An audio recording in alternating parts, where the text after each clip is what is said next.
Imagine it's the year 2035 and you're an American traveler exploring Europe.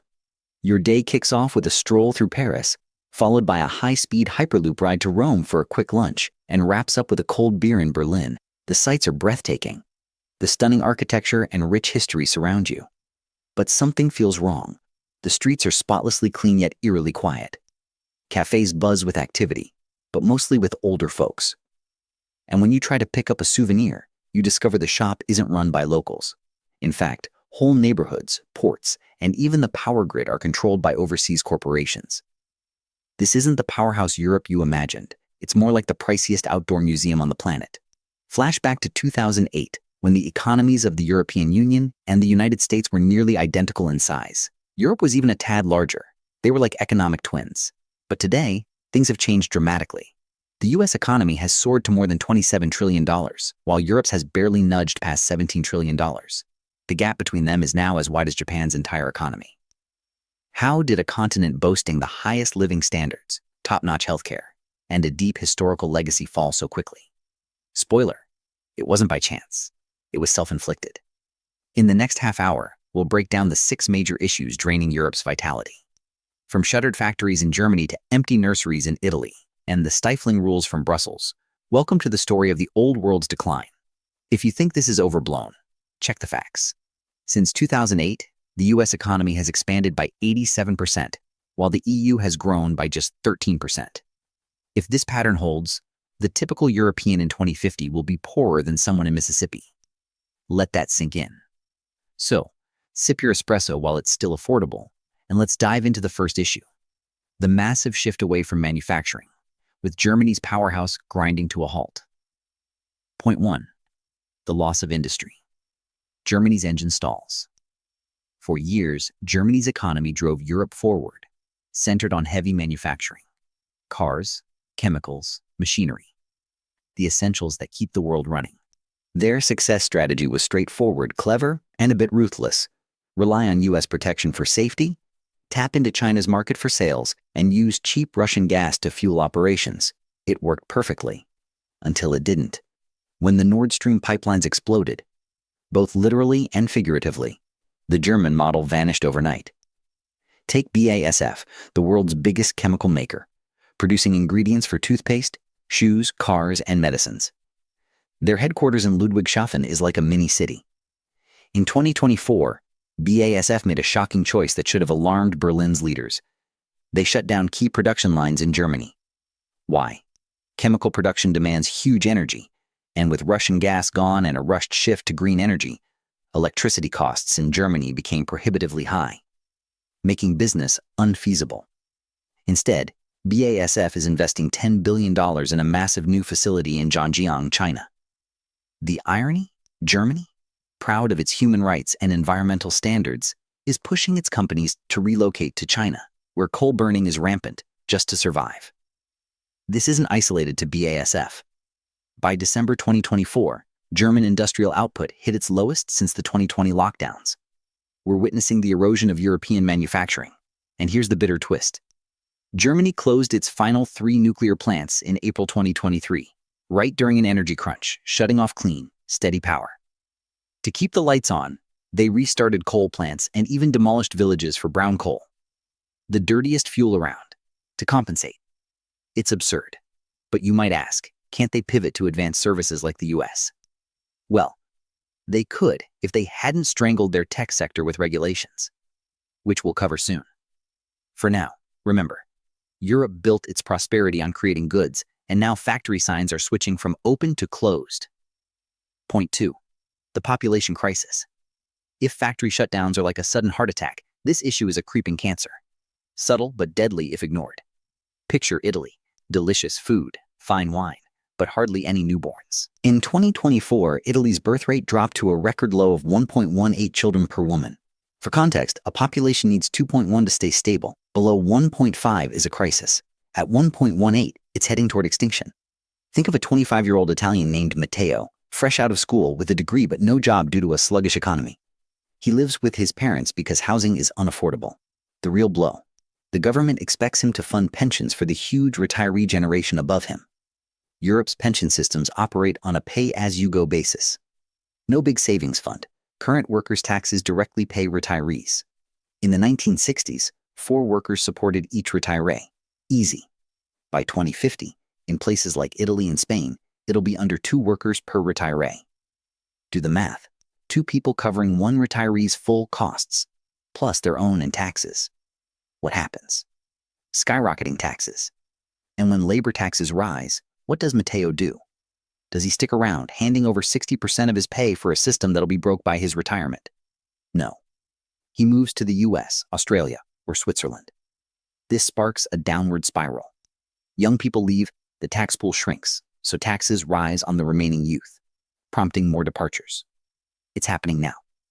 In 2024, Italy saw fewer than 370,000 births, the fewest since unification in 1861. Politics worsens it. Who votes in Europe? Seniors. Suggest cutting pensions to fix the economy, and you lose elections. Propose mass immigration to balance the numbers, and you face backlash. So leaders do nothing. They borrow to fund pensions, delaying the inevitable. We're nearing the edge. Quick poll for comments. If you were Matteo, would you stay and pay those taxes or leave? Let us know below. We've covered deindustrialized Germany and depopulated Italy. Surely Europe has a plan for tomorrow, like creating the next Google or Nvidia. Naive hope. Point 3. The lack of innovation. Quick quiz. Name a European smartphone brand. Nokia? Gone. Ericsson? Gone. A European search engine? Exactly. None. A European social network? If you say Mastodon, you're right, but you're probably not the life of the party. The truth is, the modern economy runs on digital tech, and Europe is basically a US digital outpost. Consider the Magnificent Seven: Apple, Microsoft, Google, Amazon, Nvidia, Meta, Tesla.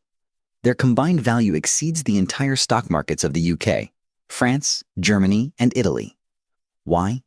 Europeans aren't less intelligent. The web started at CERN in Switzerland, DeepMind in London. Talent exists. The issue? Europe chose to be the global regulator. The saying goes, US innovates, China copies, Europe regulates. While Silicon Valley poured billions into AI, the EU crafted the AI Act, a huge law to control AI before they even had a standout AI firm.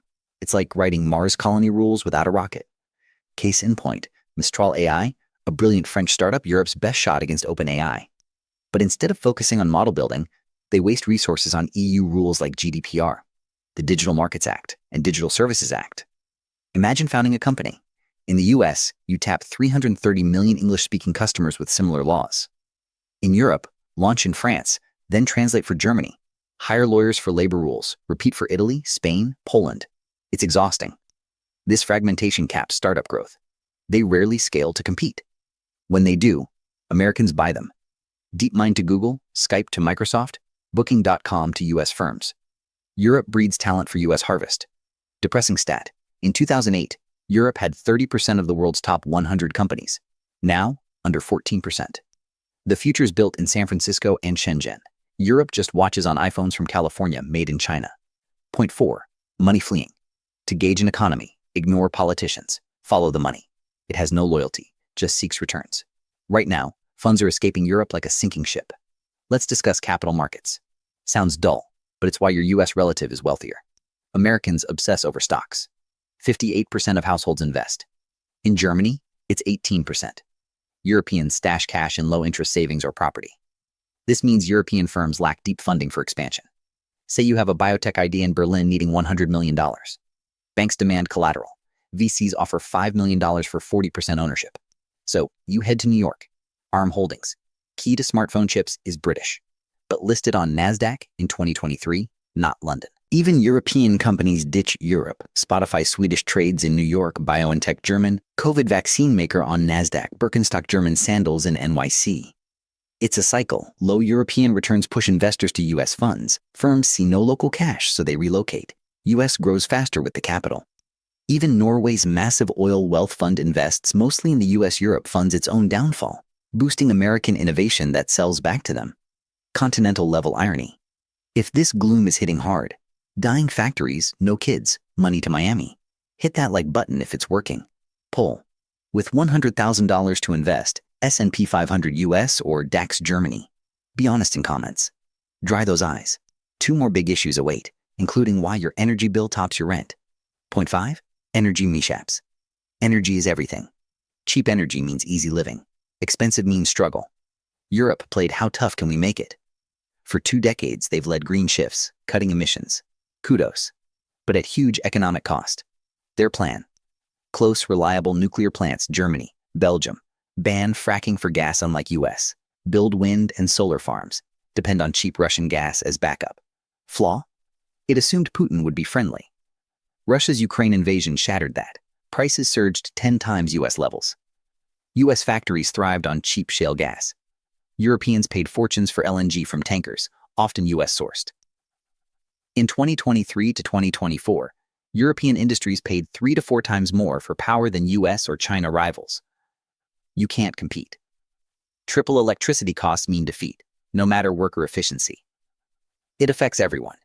UK and Germany face energy poverty. Choose between heat and food. Europe's grid is unstable. Heavy renewables investment without storage causes wild swings. Negative prices 1 hour, spikes the next. Planning becomes impossible. Europe gambled on a utopian world. Fair trade, friendly Russia. That's over, but plants stay shut. While Europe deindustrializes for tiny emission cuts, China adds 2 coal plants weekly. Europe self-sabotages for minimal global impact. Point 6. Defense dependence. Lastly, security, or the absence thereof. For 75 years, Europe thrived in an American protected bubble. Post-WWIA deal. US handles defense via NATO. Europe rebuilds with social programs. Great for them. No need for carriers or jets. Fund healthcare, long vacations, pensions. Butter over guns, with America providing the guns. Few NATO nations met the 2% GDP defense spend. Germany's military was a farce. Reports of soldiers using broomsticks for drills. But peace ended, war returned. Europe realizes its military base is gutted. Terrifying. UK's army runs out of ammo in 2 days. Germany's fares similarly. Now, rearming frenzy. But tanks mean less for hospitals. Shells mean less for pensions. Social democracy costs, but security costs more. For the first time in generations, pay for both. With stagnant growth, shrinking workforce, no tech boom. Odds look bleak. Late 2024, EU panicked, tasked Mario Draghi, Euro savior, with a competitiveness report. Brutal. Echoed our points, warned of slow agony without change.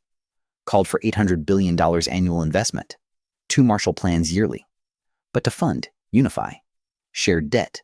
Cut red tape, act as one superpower. Political will? Absent. Germany won't bail Italy. France shields farmers. Hungary does its thing. 2 paths. Renaissance. Unify. Embrace nuclear, boost families, build Wall Street rival. Painful, but saves Europe. Or museum. Current path. Stagnant beauty. Retirement spot. Rich tourists see Colosseum, Eiffel.